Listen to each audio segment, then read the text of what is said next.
Ang Pilipinas, hindi lang mayaman sa likas na yaman at kultura, kundi pati na rin sa mga matatagpuang bagay na literal na kayamanan. Sa paglipas ng panahon, maraming mamahaling bagay mula sa sinaunang ginto, perlas hanggang sa makasaysayang artifacts ang natuklasan sa iba't ibang bahagi ng bansa. Ang ilang dito ay may halaga na aabot sa daang-daang milyon at minsan kahit pa bilyones. Kaya ngayon, tatalakayin natin ang top 5 pinakamahal na bagay na natagpuan sa Pilipinas. Huwag kalimutang mag-like, share, comment at subscribe. I-click na din ang notification bell para sa mga bagong kaalaman. Number 5. The Golden Tara of Agusan na merong 240 million pesos ang halaga. Ang Golden Tara ng Agusan, isang 21 karat gold statue na tumitimbang ng halos 4 pounds, natagpuan ito noong 1917 sa Agusan del Sur ng isang batang babae habang naglilinis ng lupa. Ang Golden Tara ay pinaniniwalaang mula pa sa ika-9 hanggang ika-10 siglo at may koneksyon sa Hindu-Buddhist influence sa Mindanao. Ngayon, nasa possession na ito ng Field Museum of Natural History sa Chicago, USA at kung ipepresyo natin ngayon, aabot ito ng mahigit 240 million pesos depende sa presyong ginto at historical value. Number 4. San Jose Shipwreck Treasure na may estimated worth na 1 billion pesos.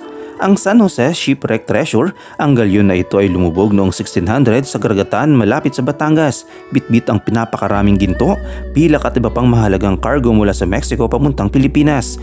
Ayon sa ilang historical reports, aabot umano sa 1.5 tons of gold and silver ang sakay ng barko. Ang estimated value, higit 1 billion pesos. Number 3. Yamashita Treasure Clues na may worth billions. Ikaw ba ay naniniwala sa Yamashita Treasure? Well, sa number 3, maraming reports na nagsasabing may mga natagpo ang bahagi ng kayamanang ito sa Luzon, gaya ng mga ginintuang bar, antique artifacts at Japanese imperial seals. Bagamat marami ang nagsasabing ito ay urban legend, may mga accounts mula sa General Orgilio Rojas noong 1970s na nagsabing natagpuan niyang ilang bahagi nito sa Baguio. Ang halaga, ayon sa mga analyst, kung totoo man lahat ng ito, posibleng umabot ng 10 billion pesos pataas. Number 2. Pearl of Lao Tzu na may 2.5 billion pesos. Sa number 2, sino ang mag-aakalang may ganito kalaking perlas sa Pilipinas? Ipinapakilala ang Pearl of Lao Tzu na natagpuan sa Palawan noong 1934. May bigat itong 14 pounds o halos 6.4 kilograms.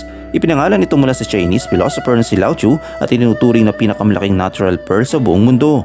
Ang appraised value, mahigit lang naman sa 100 million pesos o 5.5 billion pesos pataas sa kasalukuyang palitan.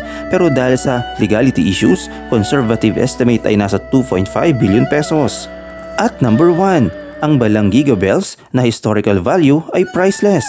At ang number 1 sa ating listahan, isang bagay na hindi mo mabibili sa kahit anong halaga, ang Balanggiga Bells. Ito ay mga kampana mula sa simbahan ng Balanggiga Eastern Samar na kinuha ng mga Amerikano noong Philippine-American War noong 1901. Matapos ang higit isang siglo, ibinalik ang mga kampana sa Pilipinas noong 2018. Bagamat hindi ito literal na bilyones ang halaga, ang historical and symbolic value nito ay priceless.